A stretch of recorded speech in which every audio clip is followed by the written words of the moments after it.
Welcome to Inspire and Move, the show that inspires you to create, connect, and grow. I'm going to bring you meaningful conversations, aha moments, and all the motivation you need to up-level every part of your life. I'm Ali Aruda, founder of Inspire and Move, and your personal hype girl. I've gone from fashion school to celebrity stylist to corporate marketing to brick and mortar entrepreneurship with my husband, each time learning incredible lessons how to pivot, reimagine, and implement the steps to become successful. I am passionate about inspiring others to live their best life, a life of joy. We have the power to design a life that we love because life is too short not to. The best part is that you weren't meant to do this alone. If you feel like you were meant for more, let me ride shotgun with you, and together, let's get you to where you want to go. Hi everyone, and welcome to a really special episode kind of for both of us. I'm Kristina, and I host the Build Your Digital Community podcast.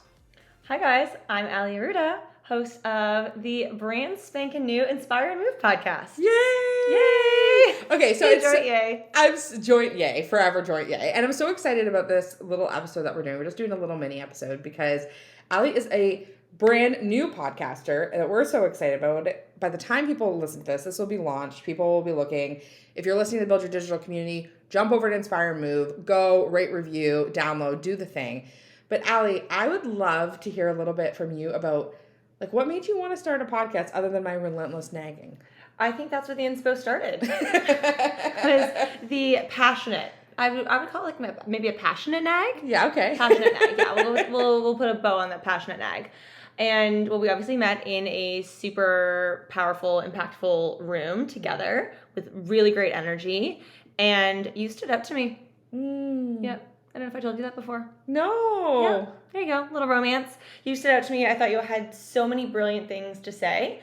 And your passionate nagging about me having a podcast, I took that back to the hotel room that night and talked to Matt about it and just thought, she really, do you think I should have a podcast? We talked about it for weeks and months, and it was something I had thought of, let's call it a year ago. Yeah. But I created this own fear for myself that I thought I would start something and I just would hit max capacity and not be able to give it my all, and felt that it was perhaps not a wise step forward to start a podcast if I wasn't going to be able to really prioritize it.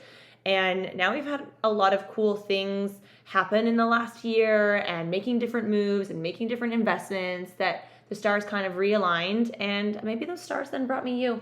Oh, that is so sweet. Well, just as much as you say that I stood out for you, you did for me as well. And I think I told you that when we met, because I was like, those of you who are listening don't know this, but me and Ali, we went to Arizona for this event. It was Chris Harder's Roundtable. I know that he's going to have another few in 2024, so if you're interested, go give him a follow. But Ali and I have both been Chris fans and kind of in his network for a long time and never knew each other. But we live about an hour away from each other in Canada, met in Arizona. And I actually went to high school with Matt's sister, which is so funny. So wild. So funny. Same age, everything. Nikki's amazing. And so it's just so funny how the world just brings you with the people I feel like you're meant to know. But Ali has so much passion behind her brand. So not only does she own this amazing luxury boutique gym in Burlington, Ontario called Benchmark. So those of you check it out, send Ali a DM. But also she has this amazing brand called Inspire and Move where she runs events. She's building up kind of this little, I like to call it a little empire. And so it was really cool to see just another Canadian kind of doing the damn thing. And then us kind of connecting in Arizona and being we should be friends. And then now I live here. I feel like I live at your home. Yeah. Well, as we're recording this, we just had our first sleepover. We did. We just had our first sleepover, a little slumber party. And we're recording this in my dining room. Oh, I love it. Well, I'm curious for you, Ali, not that this is me interviewing you, meant to be a conversation, but I'm curious for you, Ali, this is this big moment for you. I think getting a podcast, getting started in this way, especially because your podcast isn't necessarily a business podcast, right? It's a full kind of, maybe it isn't just a business podcast. No. Kind of right? Correct. It's not just business. But it's easy, I feel for folks to, when they're in a business, create a podcast because they're oh, there's good ROI because someone will be listening, they could buy or whatever that looks like. But for you, I'm curious, what is your big vision for how this podcast could impact people? And what is your hope in investing in this for yourself? I think it's just really an opportunity to expand reach with the sole focus of just expanding my community.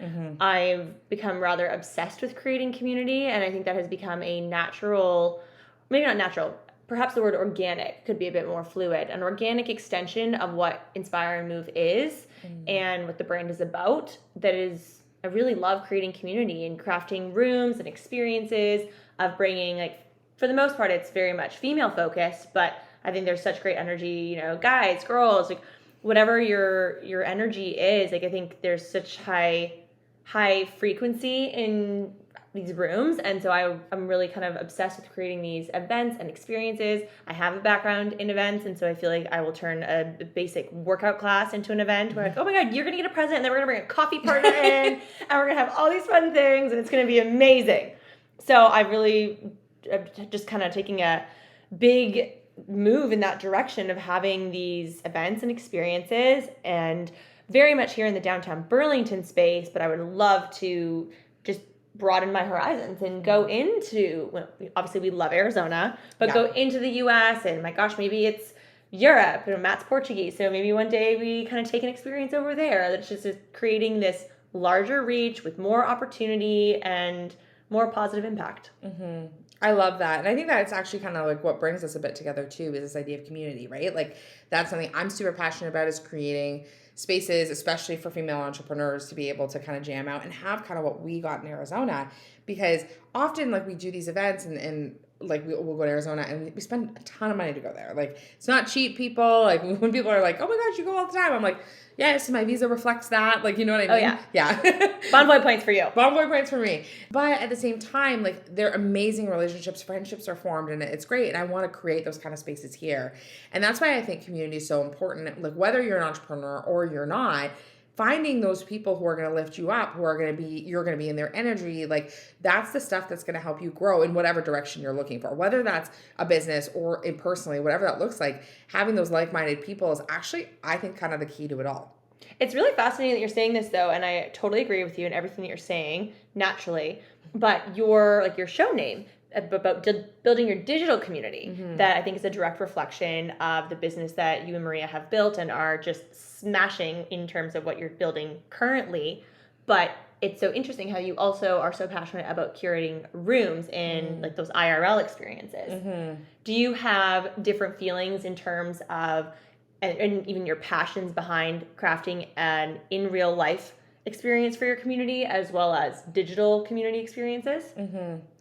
So, you know what's interesting is that I think that like in real life, in person, that's the magic. And I think the digital is this newer thing, obviously newer, but like especially during COVID. Like that's where I feel digital communities really popped up. That's where you really saw like memberships hit the ground, like that kind of stuff.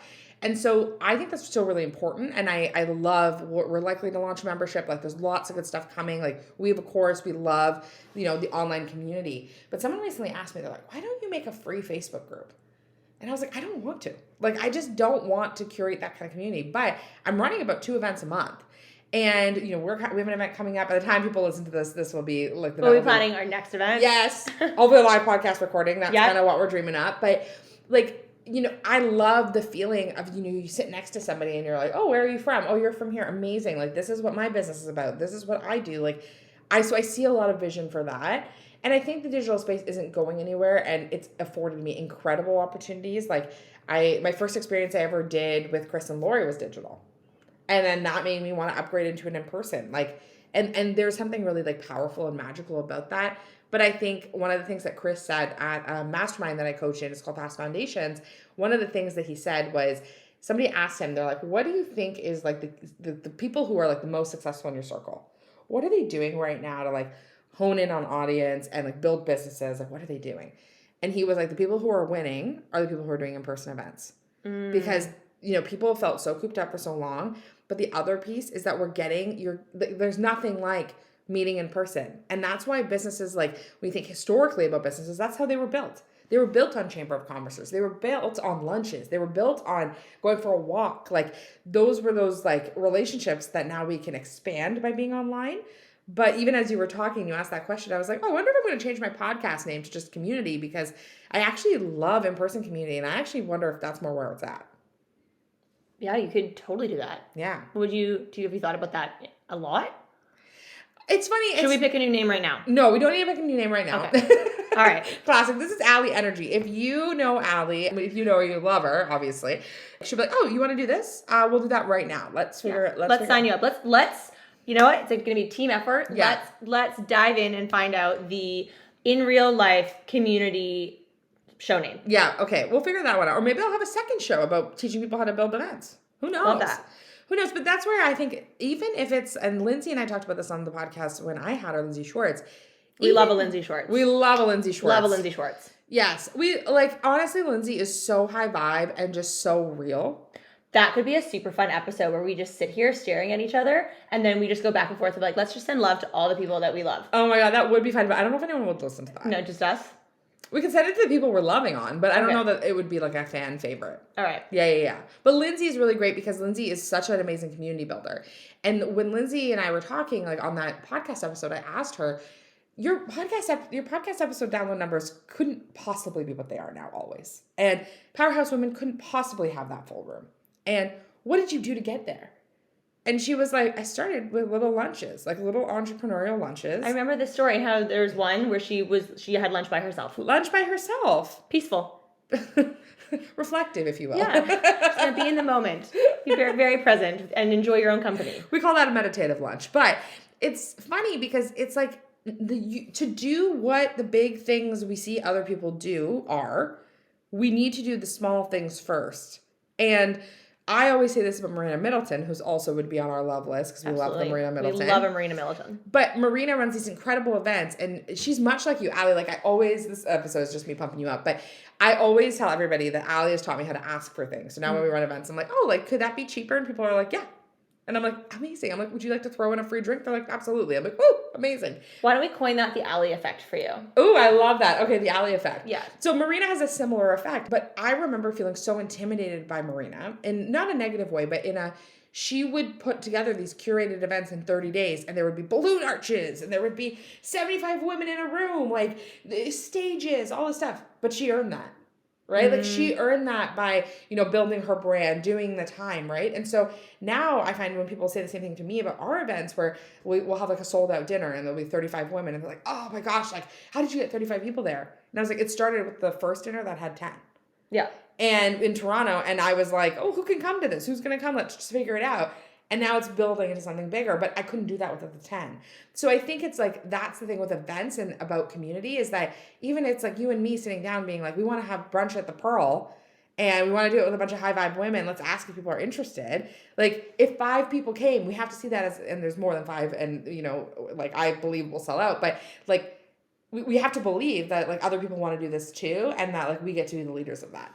I think it is a innate personal human need that you love the feeling, or we love the feeling of connection and community. And I think kind of just touching on the business that Matt and I are building, Benchmark Fitness, our boutique gym, that people will so often come in, and whether they found us on Instagram, online, Google reviews, friend, whatever the source, but so often they'll come in, and one of the things that they go out of their way to address is that they're looking for community.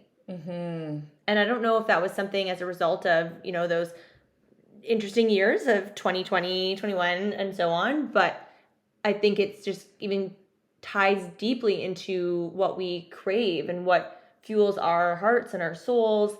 And I think it having a whole big effect now, all these years later, that people, no matter your age, you could be 23, you could be late 30s, 40s. It will be different, I would imagine, for each kind of generation, but that people really love and appreciate that. And there's a lot of value in that. And being able to have those experiences, whether it is the gym that you go to 5-6 days a week, if it's these networking brunches or lunches that you go to, or your larger scale, that people love and appreciate those, and they need those, especially if you're looking on, from a personal growth standpoint and filling your cup from an energy system standpoint. Maybe you are looking, from that networking perspective, and you really want to go from a business standpoint, or just maybe you're looking for some new friends. Maybe you're new to a city and you're like, hey, I need to join somewhere that is community focused because I need some new friends. I'm 38 years old and my friends live in Vancouver or New York City. and that they're just looking to connect with like-minded people and energies. Yeah. Something you said there that I love, and again, sorry, this resonates back to something that another mutual person we love said, Lori Harder. We love a Lori Harder. We love a Lori Harder. But Lori was talking at Girlfriends in Business about how, and this stuck with me. It's such a simple point, but she said it and I was like, oof. She said, one day I was feeling like disconnected, and you were there, so you know the story, but one day I was feeling disconnected and I wanted to have some cute chats with my girlfriends. So what I did was I voice noted a bunch of my girlfriends and I started the conversations. So I think it's asking yourself, like, if you're looking for community, how can you create it? And it doesn't need to be big. It doesn't, community doesn't mean 20 plus. Like, it's about the people who you, like, community is going to Kelly's Bake Shop and knowing the owner there and, like, talking to them about it, right? Like, Allie's created an amazing community here in Burlington. Like, she's, like, a little local celeb. Like, every time I go anywhere with her, she's like, oh, I did a partnership with them and I, like, love them and they've poured into me and then we've done some work with them. Like, but that's her creating community, right? Like, you could easily open a gym and be like, okay, people can come here. I'll run ads. I'll show up on Instagram. People will come. But you're making a concerted effort to go as a business owner or as a human and buy coffee from local places instead of using the Keurig in your office. Like, you're making a concerted, is it an espresso? Yeah. It is an espresso, yeah. Not the same experience as going for, like, you know, cute cup and really good coffee. Yeah. Yeah, sorry. That's so offensive. But it's funny because it's like we can make those choices to support in community as well. So even like I always use this example too, but like I still get my haircut at this a great place in Kitchener, and they've turned into a client of ours, but they didn't know I did social media when I started there. I never had pitched them on any social services. I would just get my hair cut there and I just loved what they did. And I would send clients for blowouts and I would do like just these things for them and to support them instead of, are there cheaper places? Yeah. Mm-hmm. But I really believe in what they were doing and I wanted to find a way to support it. So I think if you're looking for community, it doesn't have to be this big, like I have to throw an event, or it doesn't have to be like a stadium. It can be going around to local businesses and trying to get to know owners. Or like one of my my mentors told me, he was like, you're so good at meeting people and like making them feel seen that you should get the book of every business owner in Kitchener-Waterloo and you should reach out to every single one and invite them for a coffee. And like go one-on-one with someone. I do not have the capacity for that, but I was like, oh, that's such an interesting way to grow my business that people aren't doing. Yeah. People aren't reaching out to people to say, like like modern day Yellow Pages. Absolutely. And asking and go and buy someone a coffee. Yeah. Well, you have such different conversations face to face and a coffee. And I think that's also, you know, depending on the value system of what you're looking to achieve. But I think even going into some of those meetings without an end goal where it's just you want to pour into each other and just connect. Again, going back to that connection piece that people really love and value and appreciate that. And who knows what magic could come of it. Yeah. So I think there's that piece there and not just having that end result being super business focused. I was going to say something how when we came back from the Chris Harder roundtable, it was Matt that heard this from our friend Kelly, who's one of our community members of Benchmark and an integral part of the Inspire and Move community as well. We love a Kelly. We love a Kelly. And she had said something to Matt that Matt later shared with me, and it meant so much how she had said that, you know, you can really tell that you and Allie went to that Chris Harder roundtable and you came back and you were just so focused on how you can provide value to the community and their experience. You know, we do monthly networking socials for our community, so it's just literally an opportunity to connect. And I think, again, that seems to be the big message of this little jam session here is the importance and value of human connection that comes, I think, really face to face or in a high energy space or environment, that it's not about, you know, how you can gain more business. Of course, yes, we're entrepreneurs. We always want more business. Yeah. But it's how are you approaching that overall goal, but really kind of focusing on what people need and how they feel and what they might want. And that if for someone to tell you that you can tell that you just wanted to come in and pour more value into what you're offering, that was such a heart-centered compliment that it was probably 2 months ago that she said that, and it's something that I really appreciated. Mm-hmm. So something I want to ask you, and I don't know at this point where this is in your podcast, so this is probably like episode 3 or 4, but so you probably haven't talked about this yet, but you do have a bit of a background in network marketing. Mm-hmm. And so that is something I think is really interesting, is that network marketing, you know, for all its stuff, right, has a huge focus on relationships. And that is something that I actually think a lot of business owners like sales are king in any business, right? Like you need to make sales, otherwise this isn't a business. But like, do you feel like network marketing has been helpful for you in understanding the power of some of these like proximity relationships and like building partnerships and kind of growing some of that community? Totally. And it's so funny that you bring it up, because I was even going to sidebar something we were talking about in-person events and, starting in a small environment, that I used to work with what in the network marketing world is kind of called cross line, so that you collaborate essentially. And my girlfriend Shelly and I, our kind of approach to our brands and business were very similar.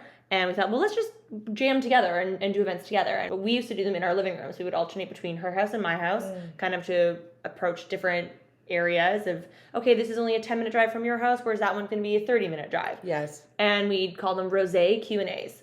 And it would just be a super informal, casual way of talking about the company and the supplements. We actually would pre-write the questions, and you would just kind of pick up a card so that you wouldn't feel weird to say, I have a question, it's about the compensation plan. That it would just be like, yeah, just pick up a card, read it out loud, and let's have just an open discussion. Let me refill your wine glass. And they were free events. And, sometimes there was 2 people, sometimes there was 10. 10 was like, woo, successful. Yeah. You had a big woo for that one. But that was a great kind of launch pad, I think, even for curating other events and experiences, plus my background professionally. But I will always say that I think there is so much value coming from a network marketing business. I think you learn a lot about personal development. I think there's certainly opportunity to learn about sales, but to your point, also about relationships. Matt has a big sales background in the luxury automotive space, and he is absolute rock star with relationships. And that is a super powerful, would you call it a skill? Like skill to have or trait that people trust you. You're like this too, and we talk about this all the time, how you'd be a network marketing superstar. Yeah. You crush it. Your mom's coming for me. Yeah, she loves you. Yeah, love her too. And I think there's so much to be learned from that industry. And it's also like a business with training wheels. I've always said that too, depending on the company that you might align with and feels good. Whatever the investment to get started is, could be $15, could be $100. I'm not sure. Yeah. But that it's low investment, no overhead, and you can learn a lot from it. Yeah. Well, yeah, the reason I asked that is because I do think the relationship piece is something that I see a lot of business owners missing. And so often I'll do like coaching with a client or a prospective client, and we'll meet, and they'll be like, oh, I'm looking for this social media package. I'm looking for this. And I'm like, I'm just going to be honest with you. You don't need social media. Like, that's not what I think you need. I think you need to go meet some people. And you need to go and, like, invite a few people out for coffee. Like, DM some people to connect with them. Like, build some community around what you're doing. Test your idea. Because we create these, like, ideas and, like, vacuums, and then we don't go to people and say, hey, like, what do you think about this? Or, like, I have a better idea now because I chatted with you about it. Or if I'm like, hey, I have a new offering, like, Allie, like, you're my ideal client. Is that something that you would want? Like, is that something you'd pay for? Like, what would you pay for it? Like, being able to have some of those conversations, but that only comes with relationship. And I think that's something that you value so much, and I see you value it so much, because not only do you like reap lots of these relationships, but you give lots of these relationships, and you show up for people. And I think that's a really important lesson for a lot of folks who are listening, is like, it's really about your community and building that know, like, and trust with people. And if you're not a business person, that's fine. Like, it's not like, but find community where you need it or where you want it. And even if it's 5 girls having a wine night. Yeah. And every Friday, don't do it every night. Yeah. It's a lot of community building. Yeah. I take a break. But like, if it's like every Thursday night, like your house is an open door to it, like a few girls to come over and drop in, like whatever it is that you feel like you need, trying to create that. Yeah. I think even what you're saying about the relationships and kind of going out and testing, I think it's also how you show up in those environments, whether it is like a one-on-one coffee date, a 5-girl wine night, or something larger, but even kind of checking in on your own cues. Like, do you make eye contact? Are you practicing active listening, or just like smiling and nodding, like you're really absorbing what that other person is saying and connecting with them? Right. Because I've been in situations and interactions where if you're not, it's so obvious. Or you're like, okay, yeah, honestly, I'm just going to finish my coffee and I'm going to get out of here. I would probably rather use my time elsewhere. Yeah. And I'm not getting that connection piece that we're kind of talking about with that human connection. You, like me talking and you looking at the wall or the water or whatever it may be, I can tell like you're not really present to what I'm saying. Yeah. And I actually remember this in a movie. I think it was Olympus Has Fallen, one of those great Gerard Butler movies. And it was Ashley Judd was the wife of the president. And she was talking to him about something and he clearly wasn't listening. And she's like, yeah, da-da-da, whatever she's talking about, I'm going to shave my head. And that got his attention. And it's this funny clip in the movie. Definitely a Something Has Fallen movie. And Matt and I actually use it all the time. If we realize that the other person is checked out, we'll drop a quick reference that be like, yep, so I'm going to shave my head and, dye my eyebrows green. So you can practice that if you need to. If I do, which I do also with my husband. So if you need to borrow that trick. Yeah, thank you so much. Or any of you, please feel free. Yeah, and tag Allie when you do. Yeah, the Allie welcome. Effect Part 2. Well, that's the thing too, is I think when you're building relationships, it's asking yourself too, like, do you want these to be like long-term relationships? Like, not just networking for the sake of networking where you get together and you're just like, oh, like, how many people can I collect in my Rolodex? What can you do for me? Yeah, what can you do for me? That's why for me, like, meeting you and us having this conversation is like really hard for me to think about, like, how do you like get value from all relationships that you're in, but like also give value? And I think that's probably the most important part is like, how do you give value to other folks before you make an ask, before you try for a sale, before you do anything like that? But I know that the intention of this was to be a little quickie, like, do Chris and Lori call them quickies? Quickies I like quickies. A quickie is a great one. I'm not to steal Chris and Lori's brand, but Short form? A little short form. A little short form. Allie, you're amazing. I'm so excited for you. Excited this is on both of our podcasts, and we will let everybody know when we have some details about our live podcast event. But I just can't even wait to see like what this is going to be. And I know by the time this is out, this is already going to be launched. It's already going to be hype. I just can't wait to build it with you. Well, thanks for being so passionate about my podcast. Yeah. You are Inspire and Move podcast fan 001?